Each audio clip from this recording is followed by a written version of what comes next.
Hey guys, and welcome back to the Cosplay Enthusiast, Gohan, Part 2, Costuming and Characterization.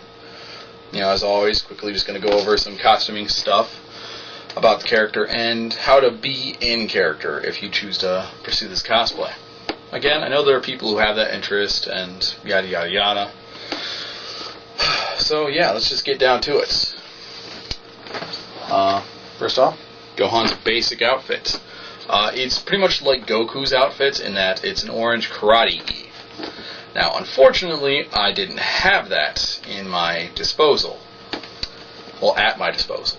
Now, I know, of course, you can go somewhere and find one for yourself, but, me, I just like to pull together whatever I can, whenever I can find it. Now, of course, in the future, if I do continue to use this cosplay a lot more, I'm going to go that extra step. But this is just a, hey, I'm starting out with this character and I want to have something. So, I went to the thrift store. And I got these orange sweatpants. Yeah. That's honestly about it. For that.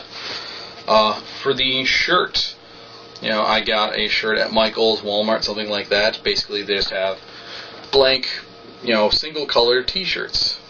And on the back, Gohan's personal symbol, which I would like to note is different than Roshi's, Kinkai's, and all the other symbols. I believe one of my friends told me that this symbol actually, says Gohan on the back.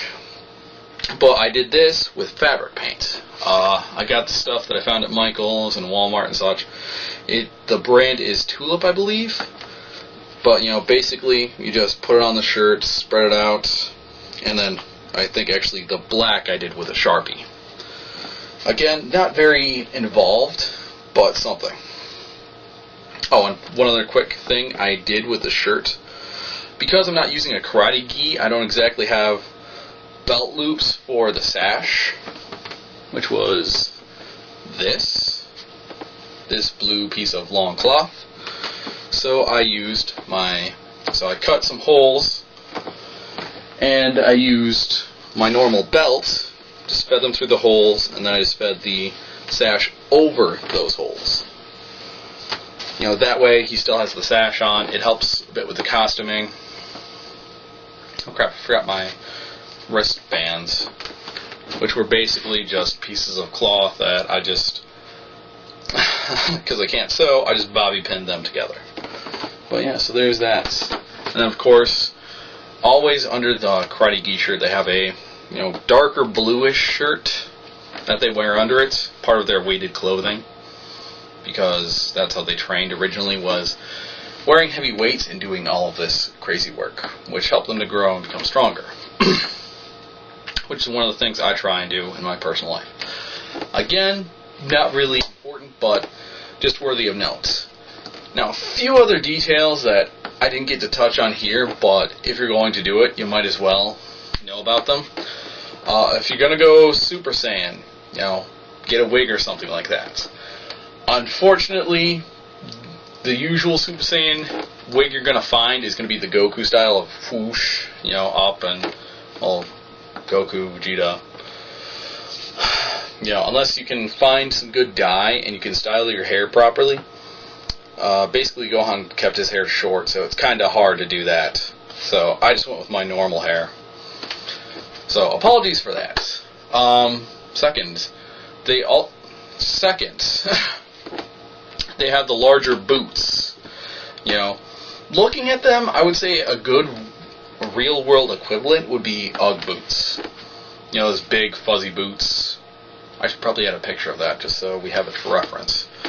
So I will put that here. Yeah, I don't really know if they make men's UGG boots or whatever, but it's something you can use for this, and it's simple enough. I figured they would be fitting. So yeah, that's it for costuming. In terms of characterization, like I said in the last part, this is a kid who's grown up in a world that's been terrorized for the last 10 years, so he doesn't have that innocence, or fear like he did as a child whenever he dealt with Raditz and Nappa and such. You know, he's more hardened and more serious. But like Goku, he still has that gentle nature of caring about his friends and his family and such. So it's kind of a difficult balance, I would say. You know, you gotta be tough enough to, you know, run into a fight, but you've got to carry yourself caring enough, like, to do the small things for other people, like, you know, the little girl who lost her dog or something. I don't know. Again, I think I kind of fit that personality, you know, so that's why I also went with Gohan. But yeah, that's about all I've really got is, you know, the basic costume, and be a good, kind, serious, but still caring person, if you want to portray Gohan as best you can. Also, like I did in the video, you know, he got his arm blown off, like I said. Keep it in your shirt. Because otherwise you'll probably be hearing, oh hey, you're doing Goku, or you're doing Yamcha. Because I actually did this at a Halloween party a couple days ago. And, you know, some people knew, like, they got it whenever I pulled my arm in the shirt. But I got the guess or two of Yamcha, because, I mean, like, he had a scar over his eye like I kind of did with mine. Again, I was looking to add some detail. Basically, it was just like a scar, like, over the left eye, up top here, and then a bit down here. So, yeah. I mean, it's a common costume, it's just getting identified properly is a bit more difficult, but with the missing arm, people are going to know, like, that's Gohan.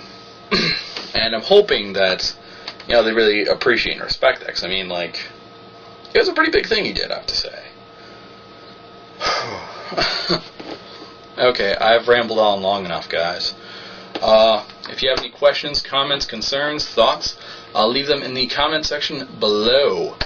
If you have suggestions and other things, you know, hey, let me know. I would really love to hear your thoughts and opinions. Looking ahead to the future, I plan on finally getting the video for Brook up. Basically, I've just been putting that on the back burner because I've kept getting inspiration to do other things better for the costume, or at least that I think are better.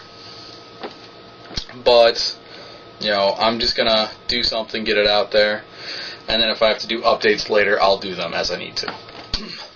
Also, I will be doing Walter C. Dornez from Hellsing Ultimate Abridged, the butler.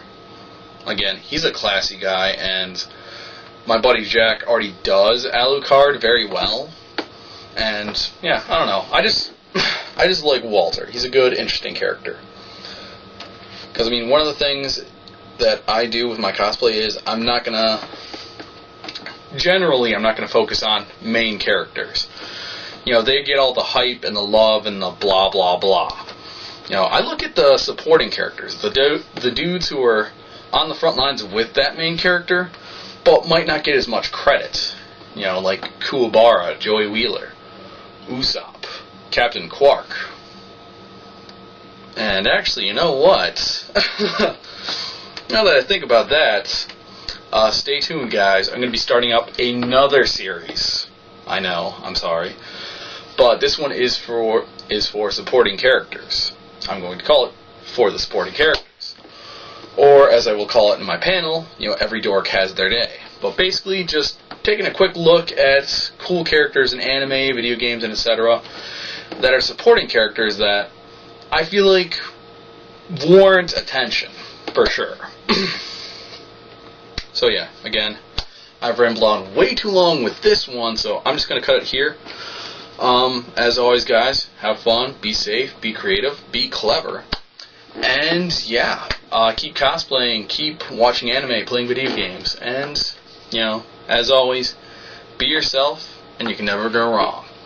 I'm Valiant Brad, and this has been the Cosplay Enthusiast, Gohan from the History of Trunks. Bam.